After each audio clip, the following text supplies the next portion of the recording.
All good. We're joined here by Soulcas, who's just come off a fresh loss to version 1, but we're going to do a quick interview with him. And first of all, thank you very much for joining me, Soulcas. That seemed like a rough loss. It seemed like it took a toll on you guys mentally as well.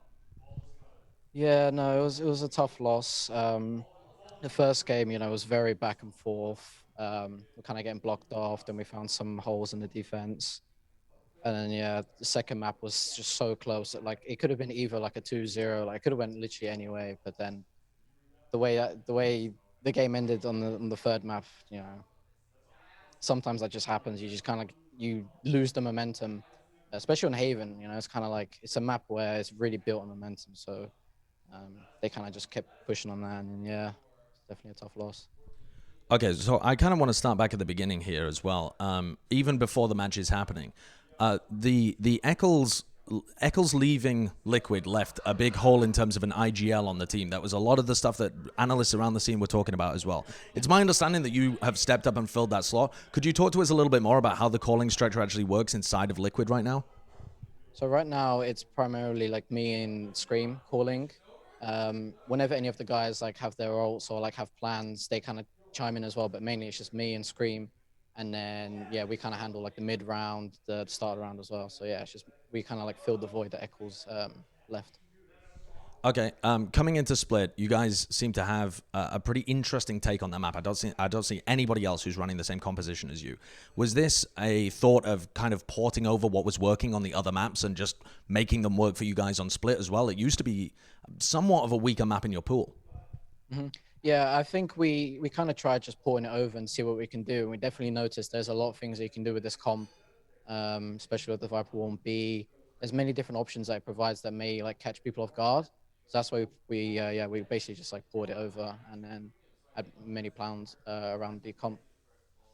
One of my biggest questions, and I'm sure this is going to be across the whole scene as well, in fact, it was one of the biggest narratives coming into this tournament too, is that North America has been playing a huge amount of Astra. Basically, every map, anywhere they can play it, throw it in there. Whereas even though a lot of teams were playing it in Europe, the top teams, I mean yourselves mostly, have been playing a range of other controllers. I'm talking Omen when it comes to Ascent, the Brimstone when it comes to Haven and Split, the two maps that we saw today where you pull out the Brim, although you also run it on Bind. Can you talk to us a little bit about the difference between those and whether you thought it made a crucial difference in the outcome of the series today? Yeah, so Astra's kind of like her main kit like kind of revolves around the gravity well, and a lot of the time, if you bait that out well and you can like kind of counter it well, she becomes quite useless, I feel. um so then we thought, with the Omen and the Brimstone, it provides a lot more in terms of like just like other abilities, but then also like this one ability is just super super strong. It just can shut down a rush. So we kind of just tried to like counter it, and we wanted to just stick to our own like comfort.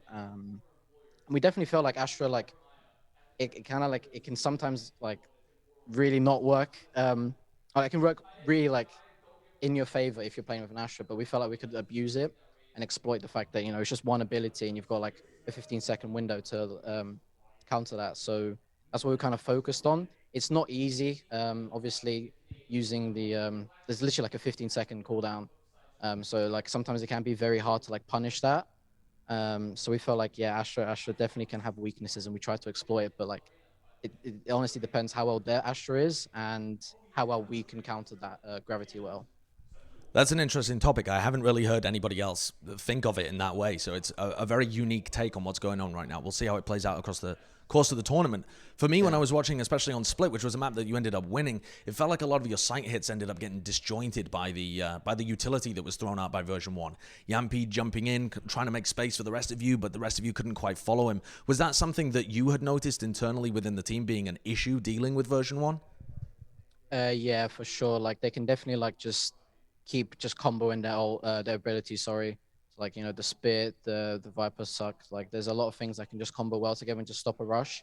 They had definitely like a very strong defense team. They didn't run any flashes, so we knew like their defense would be like the strong point, um, which kind of was the opposite of what happened in the game. Their attack side, especially on Haven, was like strong, but I think they just had the momentum on there. But yeah, I definitely do think like they definitely like stopped our rushes and blocked. Like they kind of just split us apart. Like Jumpy dashing in and we kind of have to like wait behind. So they definitely would like discombobulated the hit. I love that word. Great vocabulary choice as well. I Thank appreciate you. that. Thank you, man. Ascent has been a phenomenal map for you guys. You've only lost it once this entire year. What was the Yeah. difference maker here? Was it the fact that you were playing against a North American team with a different style? And if so, can you elaborate on what the differences might have been? Um, I don't think there was too much of like a difference in style from what we play against in EU. I honestly just think like their game plan, like their little like mini extracts they had on like taking like B main or like A main, just like these little picks, especially Penny. Their site sorry holds were really strong. So we knew we had to like take mid more. Um, and I think obviously then like their ults are really strong, like T side especially. Like the last round, everything was like perfect. Like they had the recipe for success. They had the Astra ult, the Viper ult, the Killjoy ult. Like we literally said like this is probably what's gonna happen. Like they're 6 out of 7 on Killjoy. We literally called it. We wanted to try to get a pick, but then we weren't ready for the arrow and A main, which then threw like Jampy off. So we probably would have been able to get a pick and would have like definitely stopped the hit. But yeah, no, their comp's a very strong defense comp. Yeah, absolutely. Are you able to identify as the IGL and kind of a player inside of what was happening there, the point at which the game felt it slipped out of your control? Was that somewhere towards the end of Ascent and then Haven spiraled, or were you still all really mentally in it at the beginning of Haven and then it slipped away somewhere through? What do you think was the turning point for you guys internally? I think the turning point was probably towards Haven. After the Ascent, we didn't really get like too down on ourselves. You know, it's a close game. It could have went either way. It could have been a 2-0 done there. But yeah, Haven kind of just felt flat quite quick, especially on their eco round when he pushed up like did a C split and one walk through garage. We didn't really hear the jet smoke because I believe that a jet got past our alarm bot in garage and we Yes. didn't hear that. I So think it was a Viper, actually. I think they Viper what was it? smoked it. Yeah, so less audible perhaps as well. Yeah. So that and then obviously that round kind of like you don't want to lose those types of rounds, especially on land final map.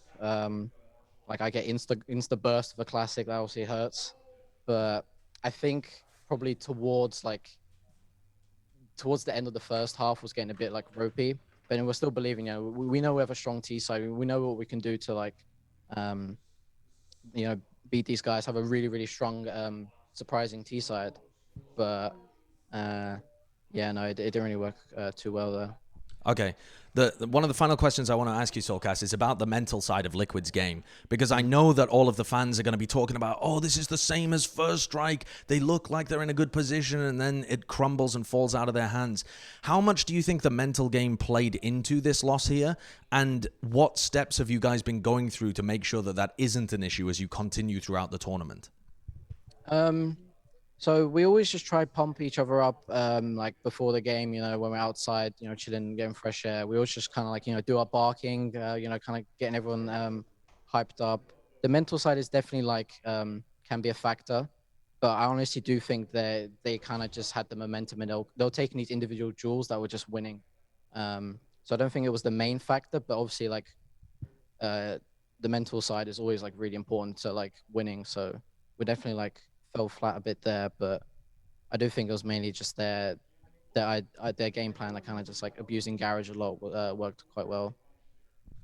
Okay, one final question for you, which is, if Liquid are going to make a run through the lower bracket, if you guys are going to still take away that trophy at the end, what are the keys to your victory? What are the things that you guys need to focus on to make that successful run all the way through?